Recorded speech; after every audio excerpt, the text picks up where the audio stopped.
Well, hello guys and girls. We are working on this rail buggy again.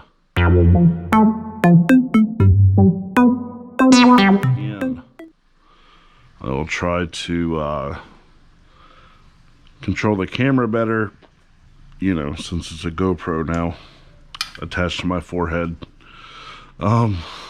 Anyway, I'll try to make sure the content is better. I understand how frustrating it can be to deal with all of this, right? So anyway, here we are with the wiring. I left off at the coil. I believe these are both coil wires. One goes to nothing, I guess. Well, I didn't cut that wire. This one goes to something, probably a power source up by the control box.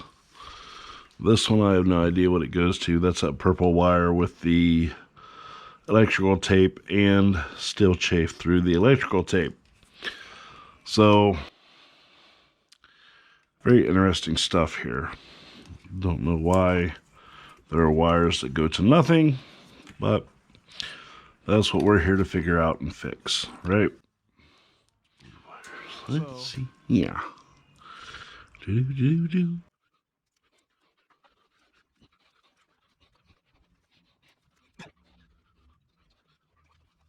Looks like these wires go into this box. At least this orange wire does. So what is the box? We'll figure that out, won't we? Yes, we will. And it looks like I misspoke. If we look here, we actually see a power distribution box. That was unexpected. So let's still continue to take this all apart. Let's see what we come up with. I think what we'll do is relocate the distribution box. Maybe just scrap it all together and put a different one in the front. Because at the current rate, if you were to have a fuse go bad or anything like that, you would have to actually pull the tank to get to this. So it's good that it's here, but it's not good where it's at.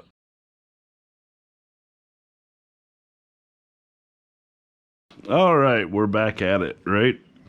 So what I did off camera while the GoPro was charging again is remove the junction box and removed the power distribution box or fuse box. And you'll see here, what I believe is they had used this from the car that the engine came out of, which was an early 80s model Audi. And we can confirm that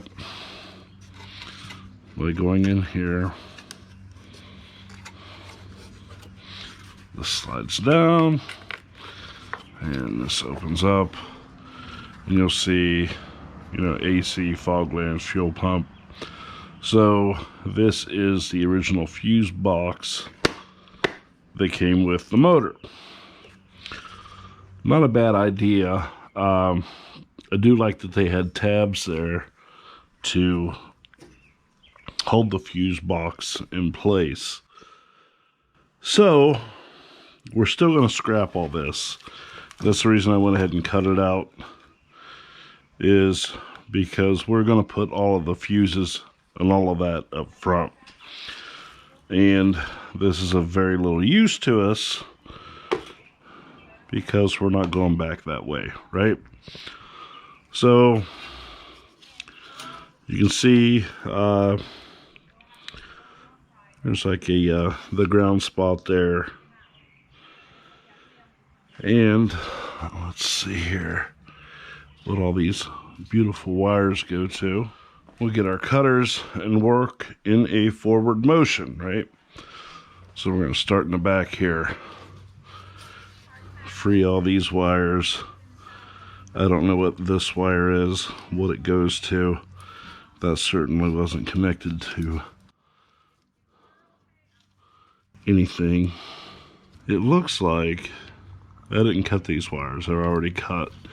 It looks like they may have used actually parts of the original wiring harness that came with the engine. That's what it looks like to me. So let's see. We're down to very little. So ground. You'll see more electrical tape. It goes to a black wire, which goes to a yellow wire, which goes to a red wire. That red wire is important because that's the fuel pump, right?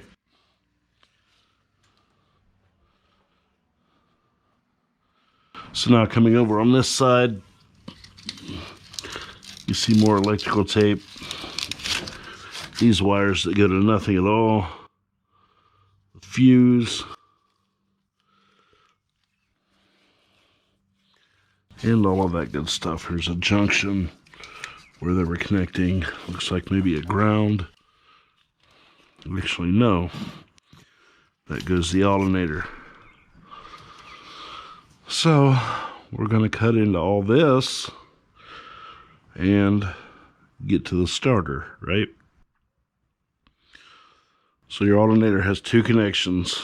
It just has a white, and that's a black. I don't know what it may go to after it leaves here, but right here it is a black wire, right?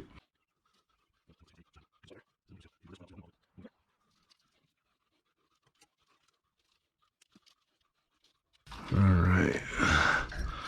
So here's the other white wire that goes the alternator. So you've got a white and it looks black to me. So the white wire goes to a red wire, which goes to nothing. So where does the black wire go? The black wire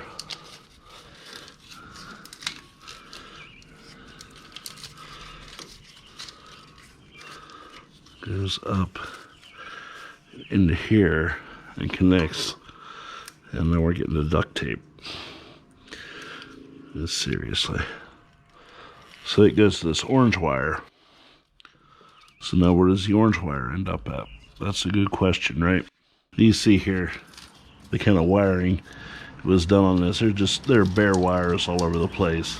You know, duct tape. Someone maybe started with some good intentions, but it's gotten out of control. There's just way too much going on here. So it really doesn't matter at this point what wires go where. All we're going to do is cut these out, and I will rewire it completely with only the wires it needs.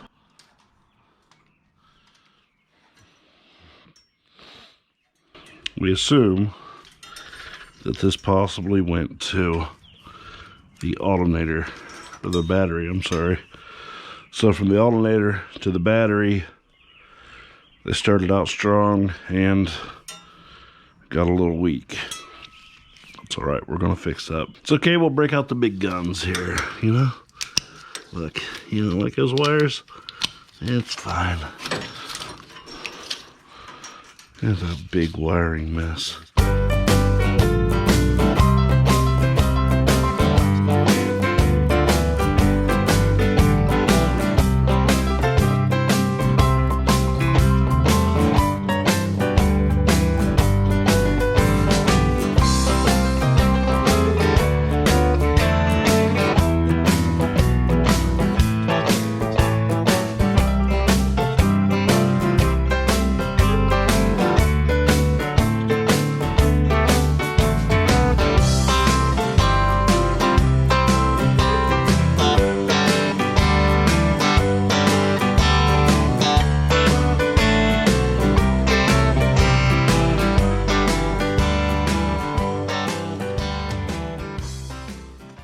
If you look here, there's no protection around this, so you've got, you know, these wires rubbing against bare metal. We're not going to have that. We'll fix that.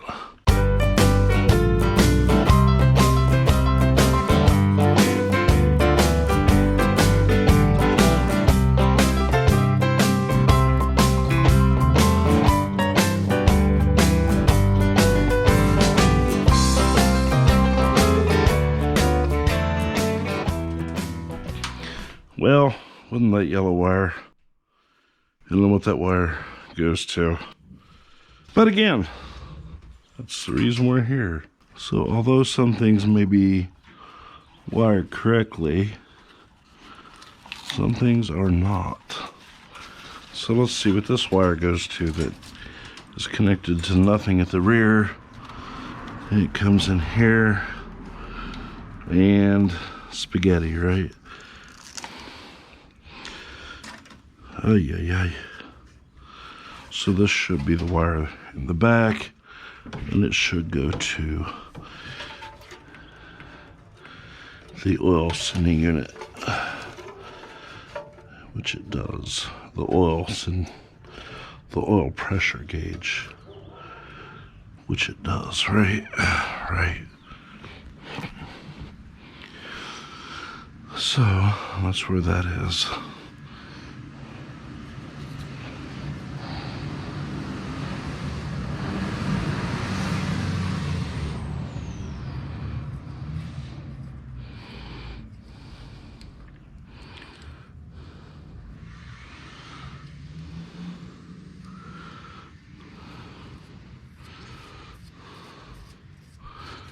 So it was connected here. It goes through all of this. And then pull it up here. Again, that's the yellow wire for the oil pressure.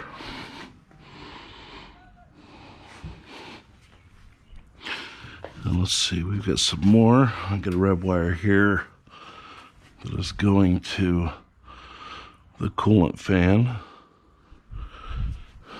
So we'll get into that.